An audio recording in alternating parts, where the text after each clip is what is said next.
Here's what I often tell people about the whole idea. I have not always been visually impaired. I've not always been blind, but I've always been a runner. And in 2016, I know that seems ancient, almost 10 years ago, I had the best running year of my life. And I know that's kind of crazy to think. I had my eyesight back then, but for people to hear, what does it mean, the best running year? That year I did 5 half marathons. I ran 3 marathons. I also ran an ultra marathon. And I had the privilege, what really got me started in running was a 5K that my 5th grade teacher, Miss Kay Crenshaw, introduced our class to way back in the day, the Oak Hall St. Jude 5K. And I ran that in 5th grade and kind of fell in love with running at that time. In 2016, one of the last races was the St. Jude Marathon in Memphis, Tennessee. And this is close to, my hometown. And so I was able to fly there and run the St. Jude Marathon. I was even able to raise some support with some friends of mine and give and contribute to St. Jude and the research that they do there. It's an amazing place. And they sent me then a t-shirt to wear that on the front had this St. Jude logo, but said St. Jude Hero on the shirt that I wore as I ran this marathon. And it was really cool because during the 26.2 miles, the course actually has you run through the campus of St. Jude. And that was amazing because the children that are at this hospital involved in this cancer research, the ones that are well enough, they wheel out to the curbside as the runners are running through, and they cheer you on. And it was humbling. I mean, I was crying as I ran through because here I have this shirt, I'm like I'm some hero or something like that. And, they're cheering me on. What a good job. And from their hospital beds pulled along the side of the road. And then you look up and there's like the breezeway, and the kids that aren't even able to come outside at that time, they pull them up to the windows, and just everybody's cheering you. It's extremely emotional. And that's the last race that I ran that year, the last marathon that I ran. And so I had gone home to do that, flown home from the DFW area back to Memphis, and now I'm flying back to DFW.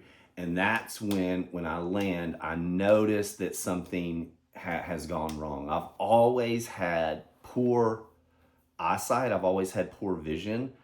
My dad had glaucoma, and that's hereditary. That was passed along to me too. And so at the age of 20, I was diagnosed with glaucoma. And usually glaucoma is for seasoned individuals nearing the end of their life. They're diagnosed, and then there's no cure for glaucoma. We can take drops, we can do surgery, this kind of type thing, but there's no cure to rid an individual of glaucoma.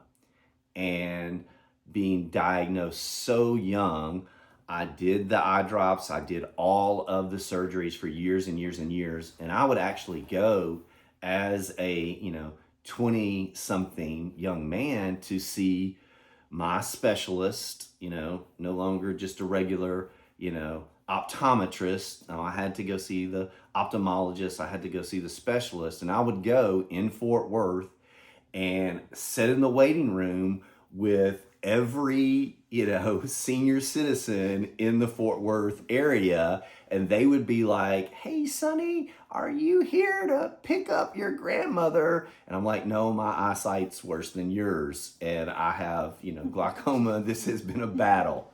Well, when in 2016, I landed back, I battled glaucoma.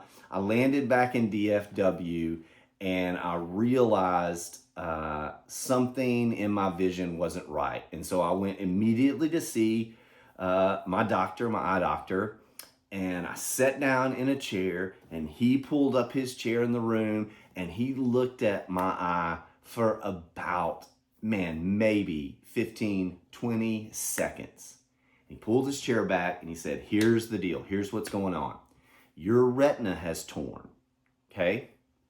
And because of that, you're going to leave my office today, and I'm going to make a call to a friend of mine who's a retina specialist. You're going to see him today, and more than likely, you'll be in surgery tomorrow morning.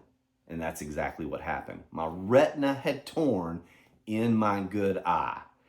And I went to the retina specialist, had surgery the very next day to reattach my retina, and it was brutal. The surgery is brutal.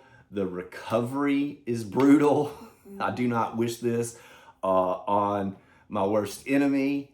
The recovery, they place a bubble in your eye because your retina is like wallpaper. And so that tear, the wallpaper had come off the wall, the back of the eye, and they put a gas bubble in your eye to then make sure that it flattens out, your retina flattens out, that it reattaches and put that pressure from that bubble. Well, in order for that gas bubble to stay up against your retina, you have to lay face down. And that was brutal. You couldn't lift your head. You had to keep your head down, for about a week, maybe moving into 2 weeks. And it was rough. It was tough recovery. I get done with that surgery, and my retina did not reattach.